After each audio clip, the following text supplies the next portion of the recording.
So, for example, is ito yung i-check out ko. Gawin nyo lang guys, is i-tap nyo yung buy now na nandito sa may lower part. And pili kayo ng variation or color and then yung quantity. So, pili lang kayo. Then, yung quantity is kung ilan, kung 1, 2, 3 or more. So, gawin ko lang siyang 1. Then, kapag okay na guys, meron na kayong variation and then quantity, tap natin yung buy now. So, dito guys, sa order summary, double check nyo lang and then scroll up natin papunta sa payment method. So, scroll up ko lang. So, ayan guys, dito sa payment method, kung makikita nyo, meron kayo ditong pagpipilian kung paano ba yung gusto nyong payment dito sa inyong item. So, ang gagawin nyo lang dito is view all options since walang GCash na pamimilian dito. So, tap natin yung view all options. So, scroll up lang natin and hanapin nyo guys yung GCash. So, tap nyo lang yung GCash. And then, after yung matap yung GCash, tap natin yung continue. And kung makikita nyo, naka-enable na yung GCash natin dito as payment method. So, ito na yung pinakang nasa unan since nga naka-active and enable na siya. So, para makompleto yung ating payment method sa GCash, tap natin or i-place order na natin yung item.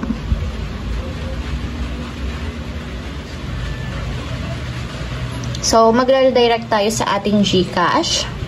Since nga, to GCash yung ipangbabayad natin sa ating item. So, tap lang natin guys yung next para ma-confirm yung ating GCash number. So, may magsasend na OTP code sa ating registered GCash account. So, yun yung ilalagay nyo dito sa blank spaces na OTP code. So, after nyo malagay yung 6-digit code, tap nyo na yung next. And lagay nyo naman guys yung 4-digit PIN ng inyong GCash account. Then, after nyo may lagay yung 4-digit PIN, tap nyo naman yung next.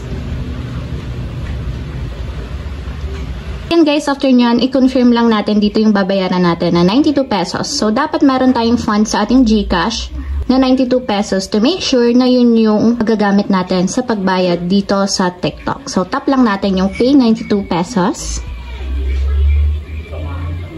And ayan guys, yun na yung confirmation receipt natin. And save nyo na lang to guys para meron kayong resibo sa pag-order ninyo through GCash. So, ayan guys, kino-confirm na yung payment natin sa TikTok. And ayan, kapag ganyan na yung lumabas, ibig sabihin, successfully naka-order na tayo sa TikTok gamit ang ating GCash. And wait na lang natin makarating yung order natin sa nakalagay na expected delivery. So, ayun lang guys, ganun lang kasimple kung paano nga ba umorder sa TikTok gamit ang GCash.